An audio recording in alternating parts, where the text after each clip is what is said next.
everybody, I'm Tom Vassell. I'm Camilla Cleghorn. Today we're taking a look at a game I was pretty pumped about called Spacecraft from Grana. And that's because last year Grana did the game Gutenberg, which I really liked. Okay. Yeah, so I didn't realize they're the same. yeah, because this is nothing like that. This is not Gutenberg. They are not the same. This is about you finding space parts in your backyard and building a real-life spaceship. No, what? No, you're going to a junkyard. You're a junker, and you're trying to race to make the spacecraft that is going to take off and Sure, but I think mission. you're still in your backyard or something. I don't know. Well, you're going to the junkyard to get the parts, to build it in your backyard, yes. I don't understand how to do that. Show me how to play the game.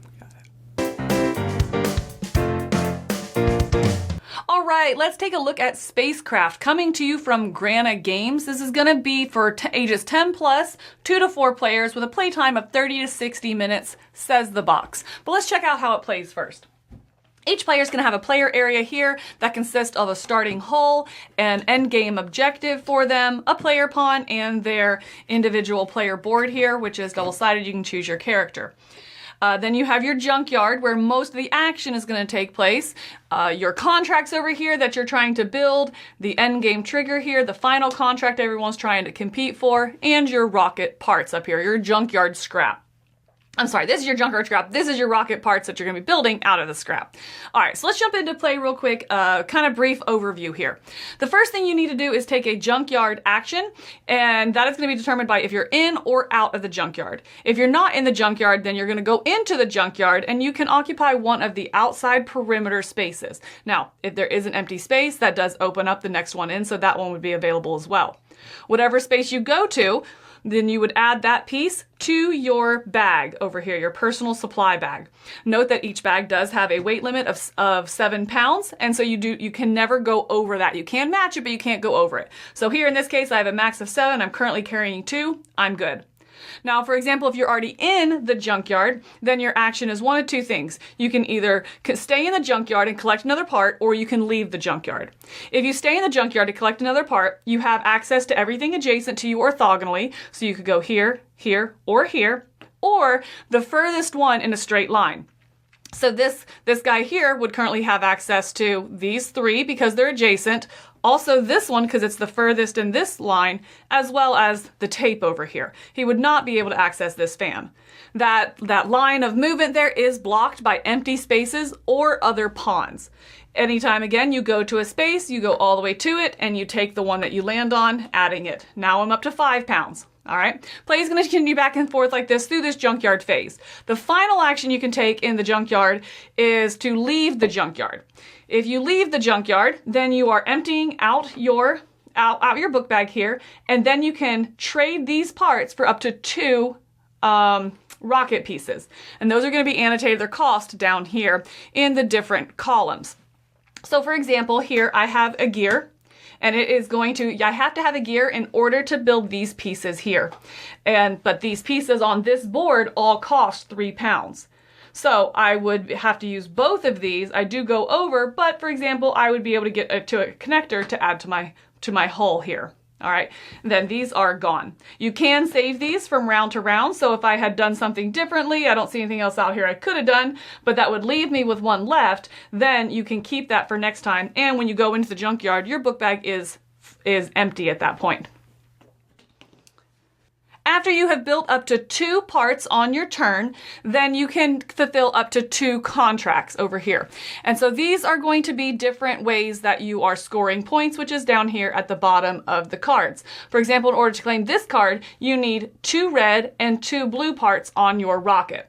In order to do this one, you need a hull and a thruster. I'm sorry, not a hull, a nose and a thruster.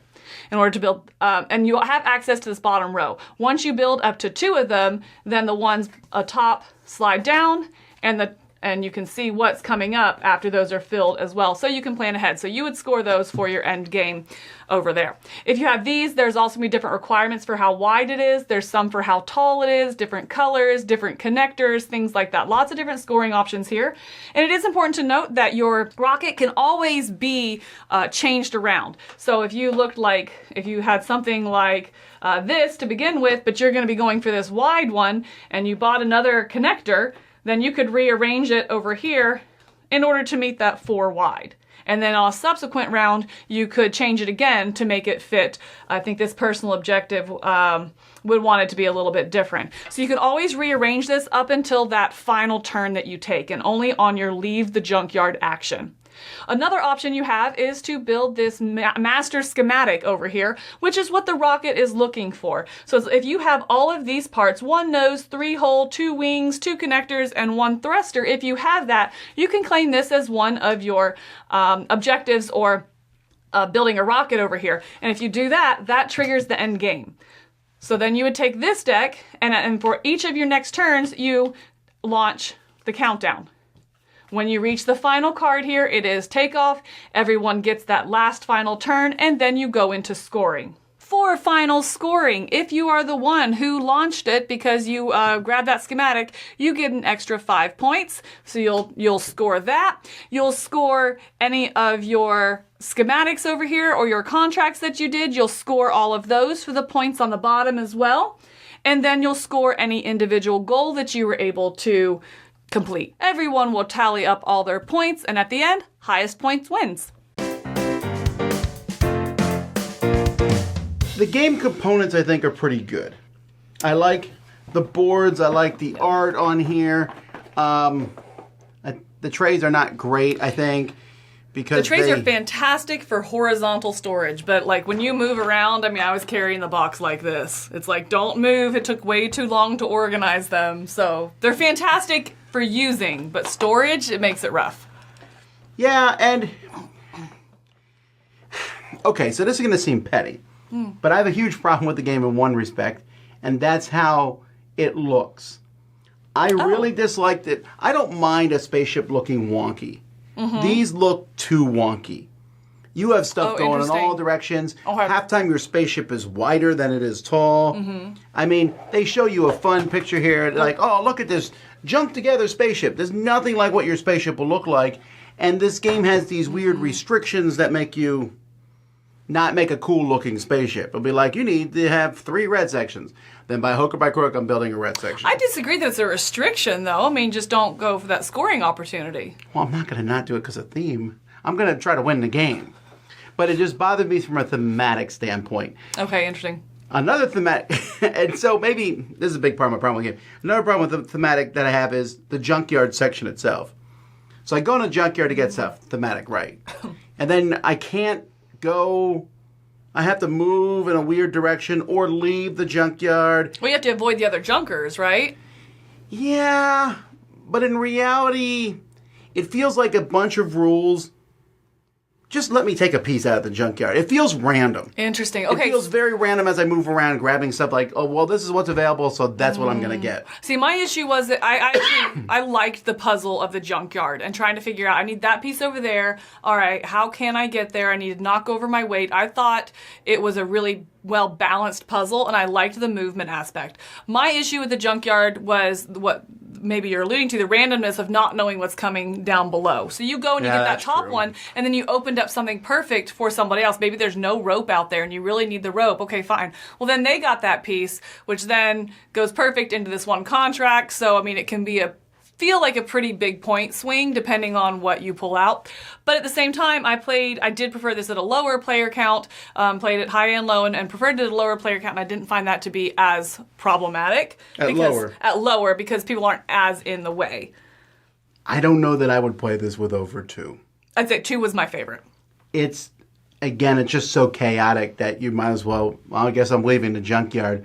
And I found getting these pieces and getting things, even in 2, someone could just be like, I finished this before you. And I didn't feel like they finished it because they were better than me. I felt like they finished it because they were luckier than me. See, I disagree. I feel like they finished it because they timed when to come out of the junkyard better.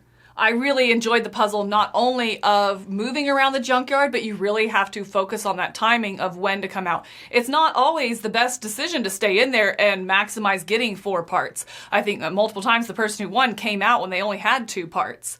And so, yes, you're kind of sacrificing the turn, it feels like, but you're getting those contracts, which is driving the end game. I mean, which is driving your score at the end of the game. You're not sacrificing a turn, though, if the other person has to come out or it's not worth them staying in on the next turn anyway. That's what I thought too. I thought the idea of when to leave the junkyard was a pretty good one. But sometimes it's so obviously you should leave the junkyard. Right, yeah. So I might as well. I never felt like, ooh, should I stay one more turn? No, I'm out. Because you're probably going to have to leave next turn anyway. Oh, see, and I did feel like, so I was like, okay, you have to leave next turn anyway, so I could stay, but I'm going to go out of the junkyard because we both look like we might be going for that contract, and I want to make sure I get it. So I did feel a little bit of that tension where I left a little bit earlier. I think I'm sounding like I don't like the game, because I don't, but... Sound like I do, because I do. But there's a mix. So I said the thing bothers me. I also felt like the game was a little unfulfilled in the sense of like it's easy for someone else to finish. And there's a lot of times someone else will finish a game and I'll be like, yeah, but look what I built. Here, if you finish first, I'm like, I built some piece of garbage. And I felt there was too many rules for how simple the game is. The game is, get this stuff, turn it into pieces, put those pieces on your ship.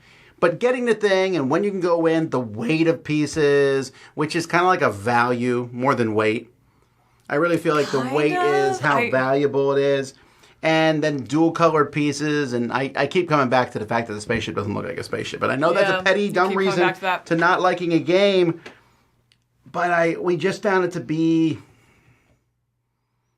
I don't know, my kids kept saying, is that it? Where, I will say, I think that is one complaint that I had of the game is, and I rarely say this, I feel like the game was too short. If you have one person that's really just going for that final contract, then I mean, it sneaks up on you. It's like, whoa, 10 turns in, we're done. I mean, when it says it's a 30-minute game, doesn't it? 30 to 60 minutes. If you have somebody who's driving that end game, it's going to be a 30-minute game, and it's going to feel like you barely got started. And so it really just kind of catches you off guard, like how much you want to do and how quickly you can reach those end goals, as well as it's a big point swing to be the first one done. I don't know if you can still win and not be the first one done. Because if you do, you get the 5 points for getting that, or however much that contract is, as well as the rocket bonus, the countdown bonus that comes on that, either 5 or 7, depending on if you're playing with the advanced rules. So I feel like that's a really big swing for something that can creep up on you really quick. I mean, why would you not drive the end game? So that's the one kind of concern I have is the game length it feels like it's too short and there's no incentive to stretch it out, which is where you really have a lot of the fun with it. For me, it's a 5. I found it a little boring. I felt like the game has a hard time maintaining what it wants to be. Is it a big, cool, grandiose build spaceship, or is it really light and fluffy? It's kind of somewhere in the middle of those. It's both light and fluffy and a little convoluted, and also, I don't know, that unfulfillment when someone else wins, I don't normally feel that in games. Like, usually when people win, I'm like, yeah, but I built this cool thing. Here I was like, oh, the game's over. It is? Huh. All right. And then I didn't want to play again. So, that's me. But you obviously like it more than that. I did. I liked it significantly better than that. I'm going to come in at a 7.5 on this. It's one that I would not only recommend, but that I would reach to play with people. I do have some concerns with it. I think that sometimes the parts are not always clear. There's one wing specifically that's like a wing extender. I think I'm still not quite sure how to use it. If it's like extend your width. I mean, there's the parts are not always super clear. That one part specifically.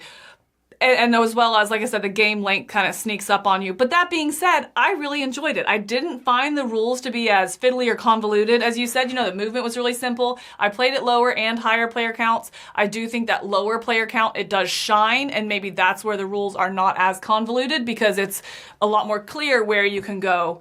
And you don't have the restriction. You're never in the position where like, wow, all the pawns surrounded me. I have to leave the junkyard and I'm empty-handed.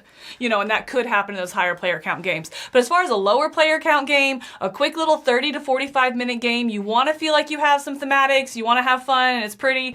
I really enjoyed it. It's one that I would not only recommend, but that I would reach to play as a little bit more than a filler. Like a little bigger setup of a filler is kind of what I liked. And I think it's really has a good spot in my collection for that. Well, there you go, folks. That is Spacecraft. I'm Tom Vasil. I'm Camilla Cleghorn. We'll see y'all next time on the moon. Yes.